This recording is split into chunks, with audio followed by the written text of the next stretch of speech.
అటు చూడు. మీరు ఏ చర్చికి వెళ్తారో అక్కడ దశమ భాగం ఇవ్వాలి. అటు చూడు బే. చాలా మంది దశమభాగాలు తీరు, మాకు అప్పులు ఉన్నాయి, మాకు బాధలు ఉన్నాయి, గడది గుడ్డు ఉంది అని చెబుతా ఉంటారు. నేను నోరు మూసుకుని దశమభాగాలు తీస్తామండి. తీయకుండా ఉంటే పోవు అప్పులు.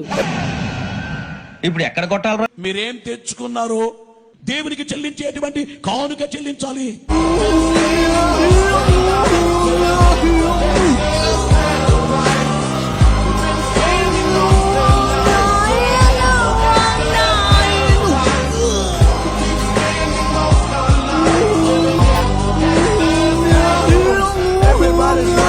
But half of them ain't looking what's going on in the kitchen.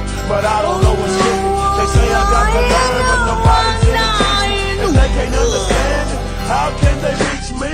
దశమ భాగాలను విత్తవయ్యి అని చెప్పేసి గొంతు మీద కత్తి పెట్టి ఎవరు అడగట్లా. అడగరు కూడా. ఇది చాలా అబాండాలండి. పాస్టర్ల మీద అబాండాలు వేస్తున్నారు. తప్పండి. ఇప్పుడు అటు చూడు బే. 5-10కి దేవుడు ఆశీర్వాదాలు ఉండవంటి. నీకేం వస్తుందో దాంట్లో రెడీ. ధాన్యంలో కూడా దశమ భాగం ఇవ్వాలి. పొద్దున్నే బేవర్స్ గాళ్ళు ఎక్కువైపోయారు. స్టోర్ బియ్యంలో కూడా దశమ భాగాలు ఇవ్వాలి. ఇంటికి తెచ్చుకునే కిరాణాలో తెల్లగడ్డ, ఎర్రగడ్డ, పసుపు, మిరియాలు, ఉప్పు, పప్పు,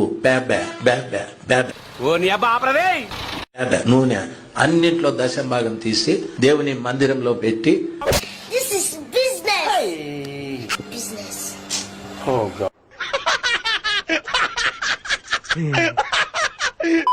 ప్రతి నెల మీ దశమ భాగము సంఘానికి ఇవ్వాలి. ఏంట్రా ఒక్కొక్కరు ఒక్కొక్క కవర్ తేవాలి. కుటుంబం అంతా కవర్ కాదు, ఒక్కొక్కరు ఒక్కొక్క కవర్ తేవాలి. ఎందుకు అడుగుతుంటాడికా? సో నేను చెప్తాను, మీ ఇంట్లో ప్రతి ఒక్కరికి కవర్ కావాలి. ఒకవేళ మీ ఇంట్లో పిల్లున్న పిల్లికి కవర్ కావాలా? ఎందుకు? కుక్క కూడా కవర్ కావాలి. ఒక ఆయన తన కుక్కకు 5,000 వేసాడు. ఎంత బాగుందండి?